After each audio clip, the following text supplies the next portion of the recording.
The sun is tilted by 6 degrees with respect to the plane of the planets. The reason for the non-zero solar obliquity has been a mystery since it was first discovered by Sir Richard Carrington in the mid-1800s. It turns out that planet 9 can actually tilt the sun. The fact that the sun is tilted, even if it's only by 6 degrees, the fact that the sun is tilted, the sun is the most massive thing in our solar system by a huge margin, and it's oriented differently than everything else in the solar system. That is an incredibly strange phenomenon for which there really have not been that many explanations even attempted over the last 150 years.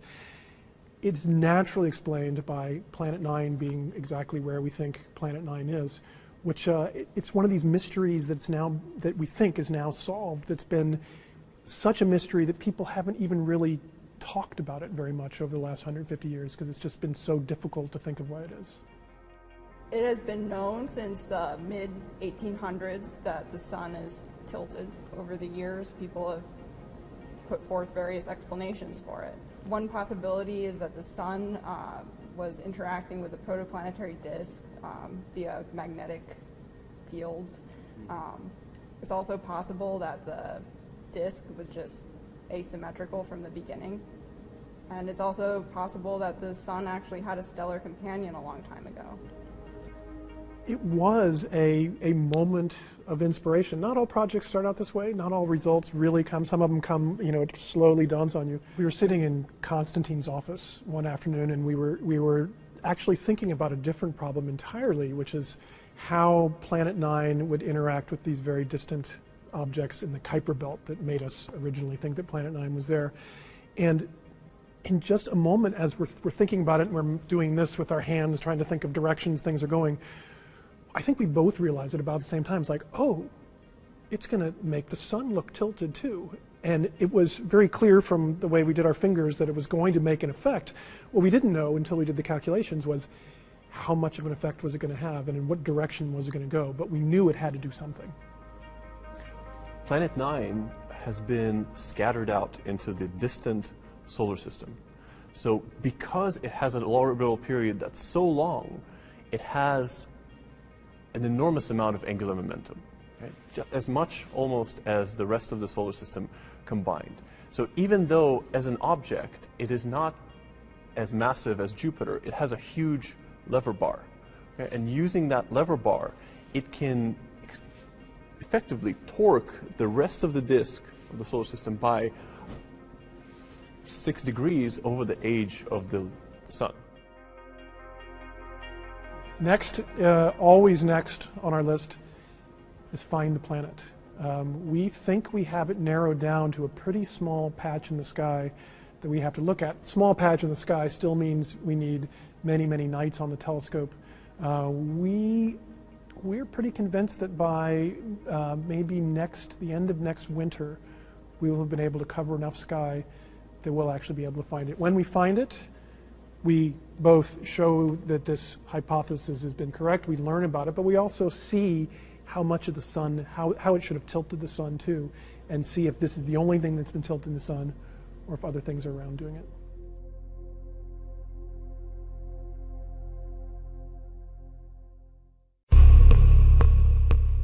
When we looked at the outer solar system, we realized that while most of the very distant objects, these objects beyond Neptune, beyond Pluto, most of these objects, they all go around the sun and they're all sort of pointing off in all different directions, but the most distant objects all swing out in one direction in a very strange way that shouldn't happen.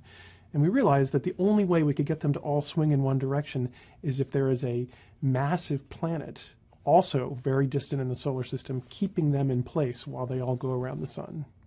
And we started looking at this and thinking, this must be either a coincidence or it's caused by something else. It can't be caused by a planet because that's crazy. There are no planets out there. I went from trying very hard to be skeptical that what we were talking about was true to suddenly thinking, oh, this actually might even be true.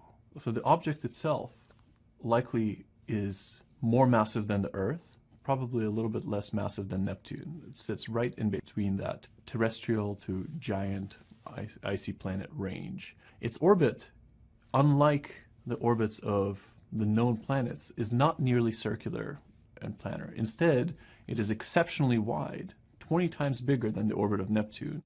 The orbital period of the Earth is, of course, 1 year. Right? The orbital period of Jupiter, the big player in our solar system, is about 10 years. The orbital period of this putative ninth planet is 20,000 years. We have nothing like it in the solar system, so it's new for us. It is, however, the most common mass of planets that have been found around all of the other stars. People have always looked at all these other planets in this strange mass range and said, wow, I wonder what these are. I don't know what these are because we don't have anything like it in the solar system. Looks like maybe we do. I'm really hoping that as we announce this, people start a worldwide search to go find this ninth planet. Again, solar stream is coming from the right. That's where the sun is. All the plasma in the blue is being blown backwards. That's a part of our protective shield here. 2 hours missing, 5:37, exactly the same time. Everything goes haywire. Come up to that point again. Everything's coming from the right. Bam. Now the black lines are our field lines. That's our magnetic field lines. Very important. They have now bent backwards at this point. People have talked about Planet X, Nibiru, Planet 7. If there's an object coming in, would it have orbiting planets? Would it have debris with it? So this is some stuff that piqued my curiosity that I'm sharing with you here. All of this stuff will be linked. I suggest you go to the Caltech thing and watch the whole video. But anyways, I'm going to try and get through this quickly for you. Planet X to really cause mass extinction this month. This is April 9th, 2016. We're going to come down here. Thanks to science, we know that the larger the celestial body, the bigger its gravity, and consequently its ability to affect other, smaller bodies around it. We've known of Jupiter's crucial role in protecting us from asteroids for quite some time now, but the mysterious Nibiru could very well do the opposite, and some say there's good reason to believe it. We're going to come down here. A retired astrophysics professor from the University of Louisiana, Daniel Whitmire, is saying Nibiru has all but arrived to our neck of the woods, and that the destruction brought about by its gravitational trickery will take place this very April, as it's done numerous times before. Then we're going to come down here. Earlier this year, we started seeing space anomalies manifesting in a small group of objects, which have been taking on a peculiar orbit. Only something 10 times the size of the Earth, as theorized with Nibiru, could influence celestial objects in such a way, according to a study from Caltech. The anomaly was picked up on in the Kuiper Belt, which stretches all the way past Neptune, and it resurrected a 100-year debate. And then we're going to come over here, because again, this stuff just piqued my curiosity, and I wanted to share it with you. This is fire officials' reclaim report of possible meteor strike in Bowie. This is Bowie, Maryland. This was on April 25th, 2016. And we're going to come down here where this was put out by the Bowie Volunteer Fire Department. Possible meteorite strike behind Scarlet Oak Terrace causing a massive brush fire. And then we're going to come up here and see that when firefighters made it to the site, there was a large pit, which was 12 to 15 feet wide by 5 to 6 feet deep. And the fire spread to adjacent trees and brush and took approximately 15 firefighters 4 hours to extinguish. But again, they came out and said, nope, that should have never been put out. The Post should have never listed a meteorite as the cause. Okay. Okay, so now we're coming over here. Was it a meteor? Solving the mystery of New Jersey's tsunami buoy. April 25th, 2016. A tsunami warning device about 200 miles off the coast of New Jersey went into event mode over the weekend, but there were no giant waves threatening the shore. There was speculation that the drop could have been triggered by a meteor because the Lyrid meteor showers were active during the weekend. There also was speculation a submarine could have struck the buoy. So again, this stuff just piqued my curiosity, want to share. We're going to move here. Okay, so now here we are, coast to coast. This was from March 30th, 2016.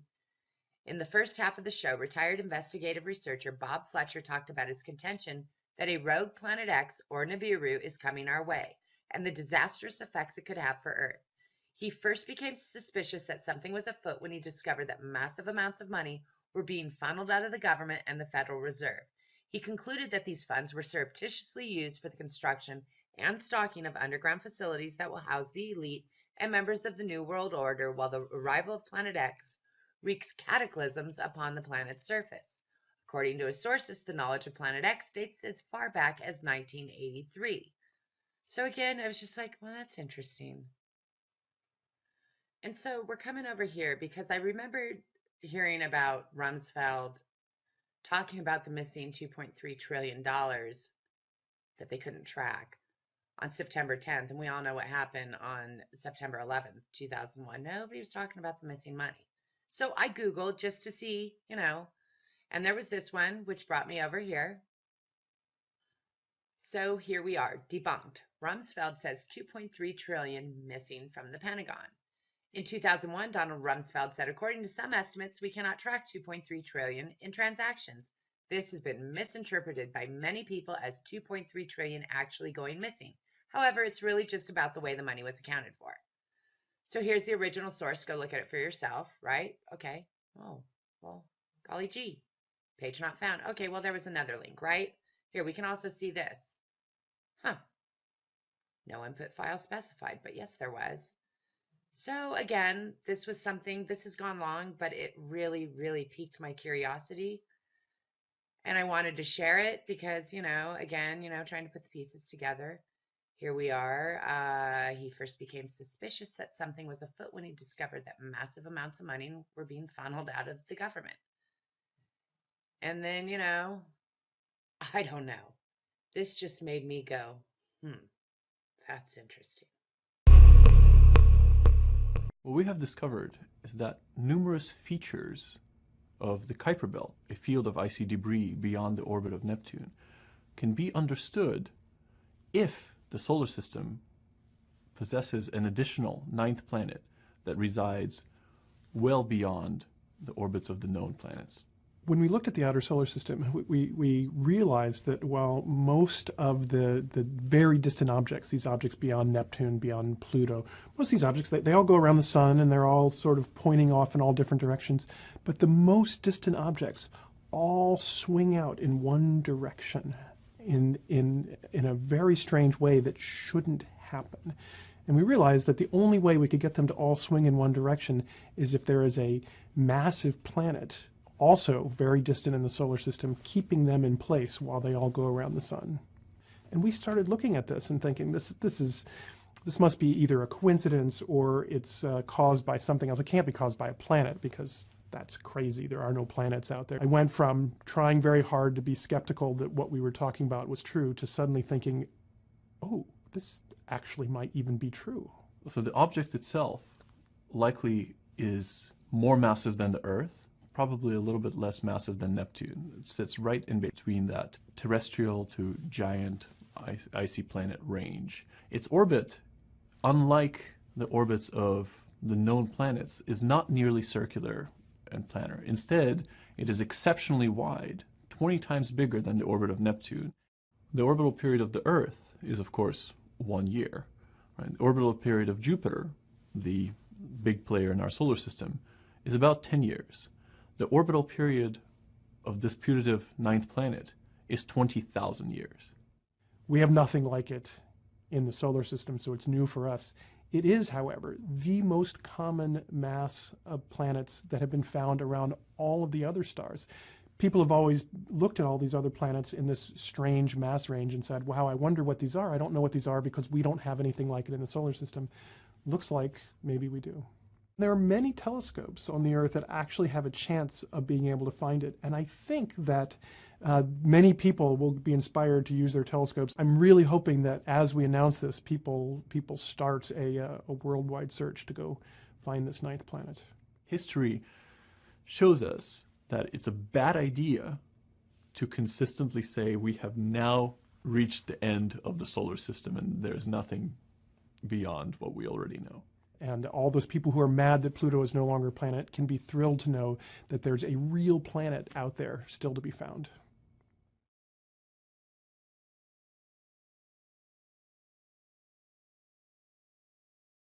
Hace unos días la NASA anunció oficialmente el descubrimiento del llamado noveno planeta. para algunos reconocido como Hercóbulus, Nibiru o Planeta X. Como usted sabe, el primer registro de él aparece en tablas sumerias de más de 5.000, 6.000 años de antigüedad. Y hasta el día de hoy había sido una leyenda. Hoy sabemos que efectivamente existe un cuerpo masivo, muy grande, muy posiblemente del tamaño de los grandes planetas de nuestro sistema solar, que tiene una órbita alrededor del Sol, se dice de 20.000 años. Todavía hay mucho que aprender y de saber de este misterio, ya que hasta el día de hoy no se le ha logrado fotografiar. Aquí le presento la investigación de Fernando Correa. Un equipo de astrónomos afirman tener evidencias de la existencia del noveno planeta. Nadie lo ha observado. Sin embargo, se ha logrado determinar que se localizaría 20 veces más lejos que Neptuno. Sería entre 10 y 20 veces más grande que la Tierra. Se piensa que es muy oscuro y que tiene una órbita muy alargada, dando una vuelta al Sol cada 20.000 años. Estos cálculos son posibles gracias a las observaciones de las órbitas de 14 planetoides más allá de Neptuno, en el cinturón de Kuiper. La posición, dirección y órbitas de estos planetoides no se pueden entender a menos que exista un enorme planeta muy masivo que determinaría la posición de los planetoides. Sería el quinto en tamaño después de Júpiter, Saturno, Urano y Neptuno. Esta es la investigación del noveno planeta que está siendo relacionado con el llamado planeta oscuro, conocido como Nibiru o Hercolobus, el planeta bíblico. El 20 de enero del 2016, astrónomos del Caltech de Estados Unidos, Mike Brown y Konstantin Batygin, anunciaron que tenían evidencias de la existencia real del noveno planeta. What we have discovered is that numerous features of the Kuiper Belt, a field of icy debris beyond the orbit of Neptune, can be understood if the solar system possesses an additional ninth planet that resides well beyond the orbits of the known planets.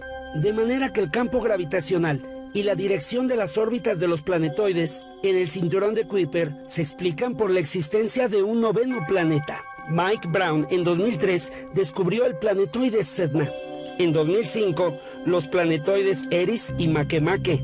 Y en 2016 explica por qué existe el noveno planeta. When we looked at the outer solar system, we realized that while most of the very distant objects, these objects beyond Neptune, beyond Pluto, most of these objects, they all go around the sun and they're all sort of pointing off in all different directions. But the most distant objects all swing out in one direction in a very strange way that shouldn't happen. And we realized that the only way we could get them to all swing in one direction is if there is a massive planet also very distant in the solar system, keeping them in place while they all go around the sun. Aunque existen evidencias de la existencia del noveno planeta, aún no ha sido observado. Sin embargo, ya se está buscando con los mayores telescopios del mundo. Se calcula deberá ser observado los próximos 5 años. La confirmación de su descubrimiento seguramente resolverá el enigma del planeta oscuro llamado Nibiru o Hercolobus, el planeta bíblico conocido como Ajenjo, un planeta que se describe en la tablilla de Berlín de las crónicas de los sumerios. El noveno planeta está siendo relacionado con Nibiru en una investigación que continuará. Informó Fernando Correa. Seek.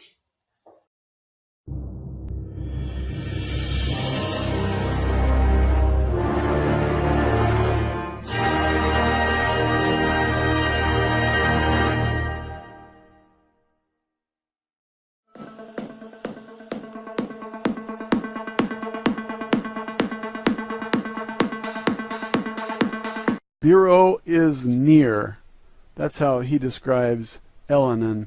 Now, he said that he saw the discovery and the news about this 50 years ago on the cover of a science magazine. And you can click on that link anytime, and it will open up a new window, and it will pause this window, and you can come back here and listen to the rest of this if you have a mind to. If you want to just go there and watch that, that's good enough. That magazine that he's referring to said that there would be a wave at least 3 miles high, on all three coasts. Now I'm counting the East Coast, the West Coast, and the southern coast, Louisiana, Texas, Alabama, Mississippi, Florida. So if you have a 3-mile wave coming in on all three coasts, anybody who lives within 100 miles of the coast is toast. It is clear by now that those people who control this information don't want you to have the truth. Or at least, I'll say, to give them the benefit of the doubt, I'll say they can't afford to let you know the truth. But when you see it in the sky, then all the speculation is done, because there it is, right there in the sky. Now, where's it going to come in from? Well, the sun is pulling it in. So if you want to know where it's at, you look toward the sun, and if it's behind the sun, there it is. It should be somewhere close to the sun as it's coming in. Now it's going to whip around the sun and then go back out. And so it will go out pretty much the way it came in, only on the other side of the sun. Does that make sense? You have to consider that the sun pulls this thing in like a magnet, and it swings around, it goes around the sun. It does not collide with the sun. It goes back out. It'll be back in 3,600 more years. Now we have historical record that shows that this thing has come in the past. It was called many names: the Destroyer, Wormwood, Nibiru. It's called Planet X today as one of the popular names for it. It was called Nemesis. I didn't know that until I read the Pleiadians report. Wendell Stevens' report about the Pleiadians. You have this object that comes in. Now this guy saw it, and his testimony is valuable because he and the CIA, he has buddies in the CIA, they watched it together for decades. And then finally their line was cut. So when I say they don't want you to know the truth, and then I qualify that by saying they can't afford to have you know the truth, you have to consider that if the people knew, they would flee the coast on all three sides. Everybody living in the south would move north. Everybody who lives on the east coast would move west, and everybody on the west coast would go east, and you'd find a jillion people in Missouri and Ohio. This is not good because those states cannot handle a jillion people. There would be no place for them to lift up their hind leg and take a pee. We have to be realistic about this. So I fully understand the secrecy. I just envy those who have underground bunkers. And if you guys didn't get your ticket, well, I'm sorry. There wasn't that many to go around. I got mine. I'm just kidding. I never got one either. I'm out here like a dirt bag just like you. So if everybody moves from the coast, how easy would it be to sell your house and get all your equity out if a big wave is coming in? Nobody would buy your house. If the truth was out, it has to be speculative. Now the rumors will send the wise inland, away from the coast, and the rest of you can bake in the sun. Who cares? I care. That's why I'm making this video. I would like to see every wise person surviving, and that means you've got to relocate now if you trust that this thing is coming in. Now, this guy gives his testimony. Listen to it and decide. Is he telling the truth, or is he a crazy man? If everybody tries to sell their house and they can't, there are going to be some losses. All that equity will be lost. What would the losses be in home equities alone? People work their entire lives to pay off the home, and then they read that a 3-mile wave is coming in and it's going to wreck their home. Well, they try to salvage whatever they can. They try to sell it to some sucker who doesn't know the truth. If this turns out to be the truth that this man is reporting. Now, I don't have any way to determine if he's telling the truth. I listened to his story. I think he's credible. But I thought Drake was credible. And then he starts talking about Nasara. I thought Benjamin Fulford was credible. And then he starts talking about $12 trillion bonds that were offered to him by the Queen. This is hysterical. This isn't reality. This is hysterical. This is comedy writing. If 80% of the people of Earth live within 100 miles of the coast, where are they going to move? 80% of 7 billion is 5.6 billion people, homeless, jobless, and wandering around looking for something to eat. And they want to know if they can use your restroom so they can rest from wandering around. I think it's pretty obvious why the governments all over the world cannot afford to let you in on this private secret. You're just going to have to die. Now, is that bad news? Of course it's bad news. What did you think it was? Good news? People say, why don't you be positive? Well, the truth is sometimes not that positive, is it? It would be better if you know than if you don't know, because if you know a little bit in advance, you have time to prepare, maybe. Maybe. I think you deserve a little bit of a chance. Most people are going to call this man a crazy man. That's good for you. Listen carefully to what he says. If you don't think he's nuts, and you act and the other guy doesn't, you might be able to sell him your house. Anyway, the government has to keep this a secret, and I think the people have a right to know, even if they abandon their homes and try to survive. But I don't own those big banks with all those mortgages, because this will collapse the entire banking system, especially those banks that hold the mortgages. But there will be a chain reaction, too. One bank goes down and it takes down 40 others. So you see why they cannot afford to tell you the truth. They want you to go all the way up to the brink of disaster, believing their lies. Who holds the mortgages on these homes? Have you seen any trends that these banks are trying to get out of mortgages along the coast? If you do, that might tell you something. If you know how to do research, why don't you look into it? I don't know how to do that research. All I know how to do is type in google.com and type in my favorite word, and there comes all the web pages that have it.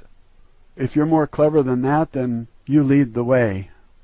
Those biggest banks who hold those mortgages are the same people who own everything else. And they are protecting their investments by keeping you away from the truth.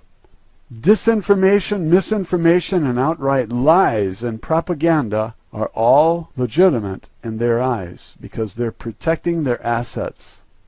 It is in their interest to wage a disinformation campaign to confuse you and deny you the truth. You might think this is very selfish and greedy, but what can you do about it? If you think they're doing it in a mean-spirited way, you can poison their well by spreading the truth to everyone you know. But I think that will come back on you because when the financial system collapses, everybody is going to suffer. Money will be worthless. Prices will skyrocket. So it's in your interest to keep this quiet too. If this thing is up there, you're going to be able to see it soon. And since it is being pulled in by the sun, you can look to the sun for signs of it. Are there any signs of it now visible? I hate to tell you this, but yes, there are. And those images are put out by the government. They're called SOHO. S-O-H-O. SOHO means stereo images. And do they show it? You betcha they do.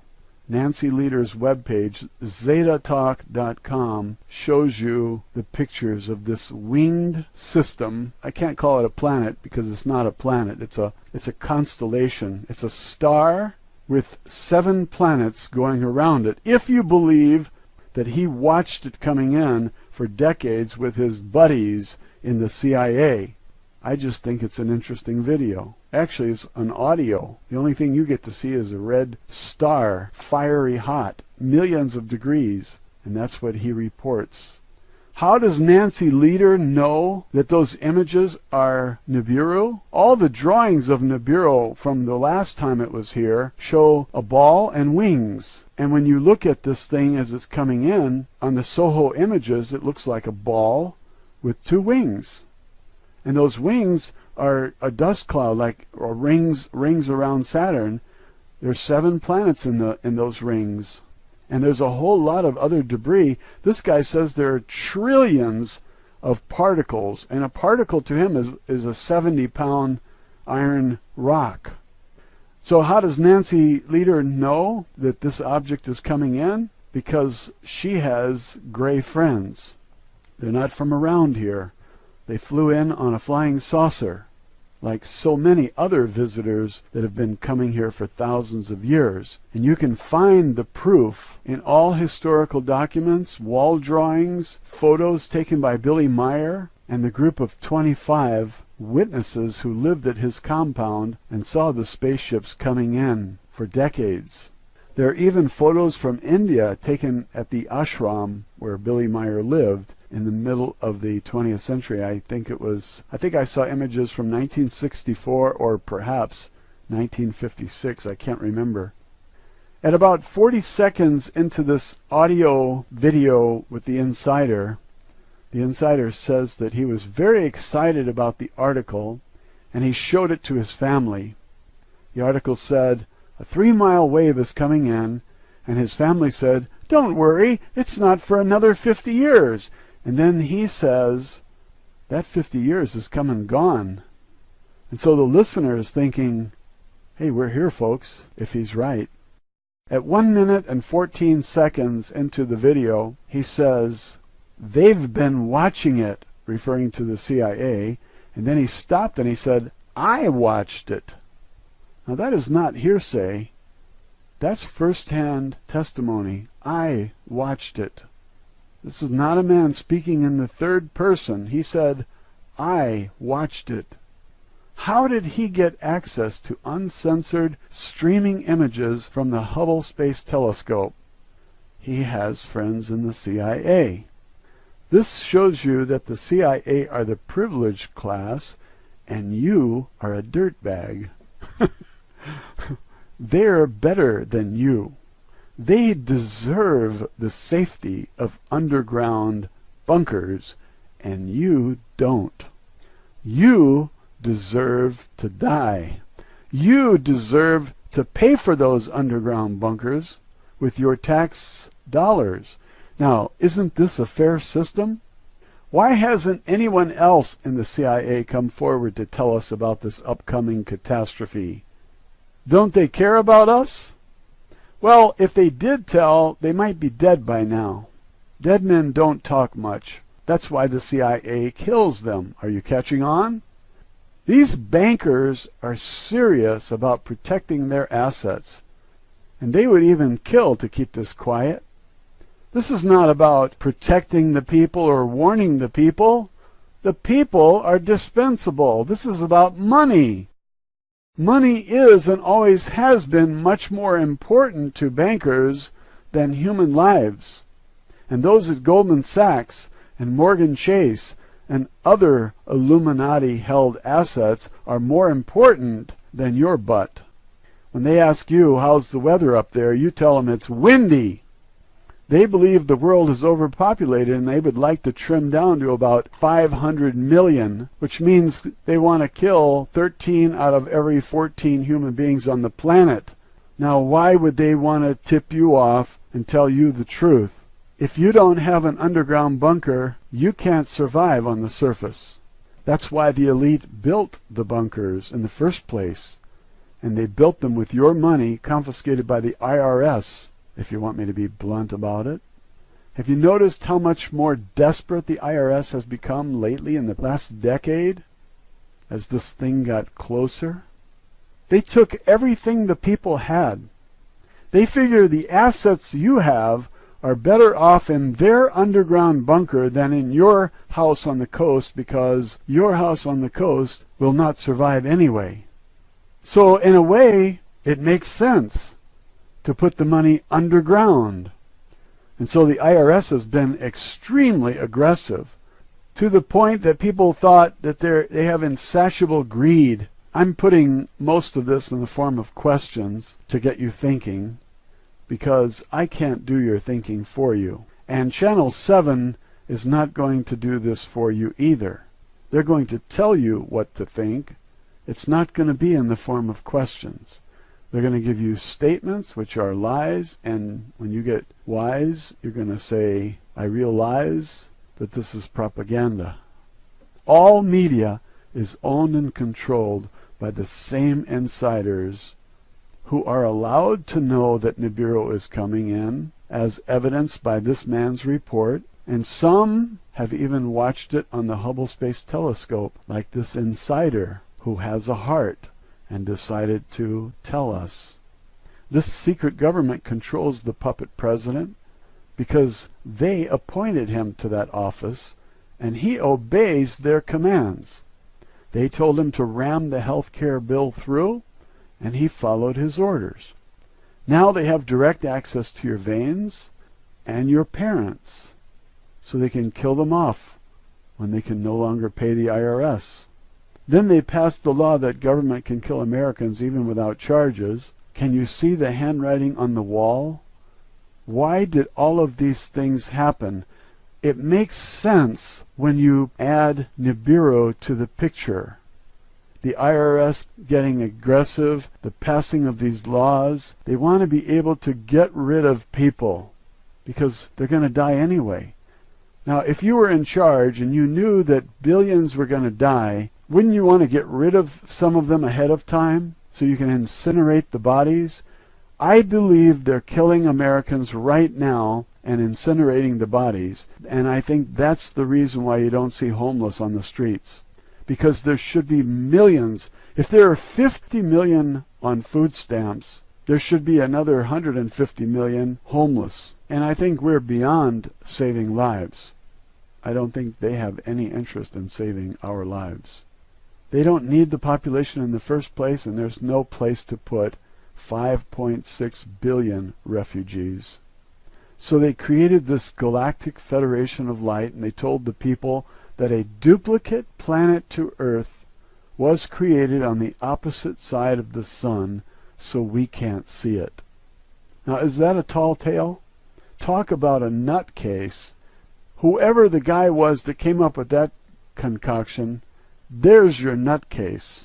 There's your tinfoil hat. And some people are stupid enough to believe this. I believed it, so what does that make me? Never mind. Don't answer that. Let's move on. Well, if there was a duplicate to planet Earth, don't you think it would have water?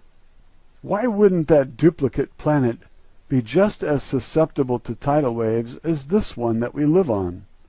They also told us that aliens and ships would evacuate us. This is another lie. What's the point in lying to us?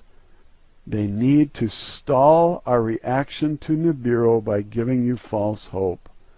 If most of the population thinks they're going to be rescued, what are they going to do? Absolutely nothing. And what do these controllers want the people to do? Absolutely nothing.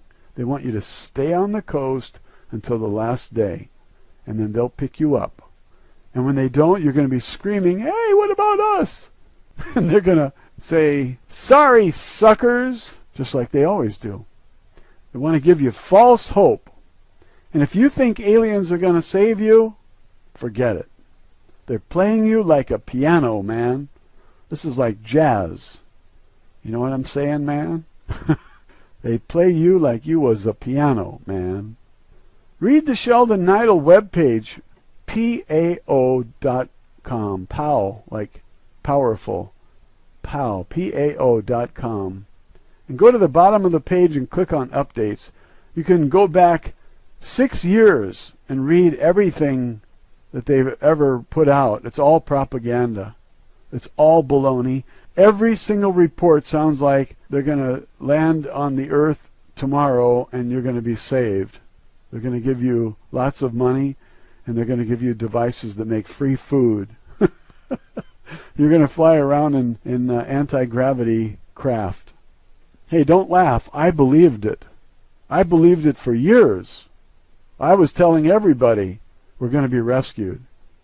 It's funny, those people never believed it. They were smarter than me. So read those reports on the Sheldon Neidl page and tell me if you weren't being played, or the people who read them weren't being played. I'm telling you, they play us all like we were piano heads. Is it okay if I call you Piano Head? Just a friendly reminder. Mr. Piano Head, and if it's a woman, Ms. Piano Head. We should all remind each other that we've been had. We've been played by the secret government. This insider comes out and tells us, hey, I watched it.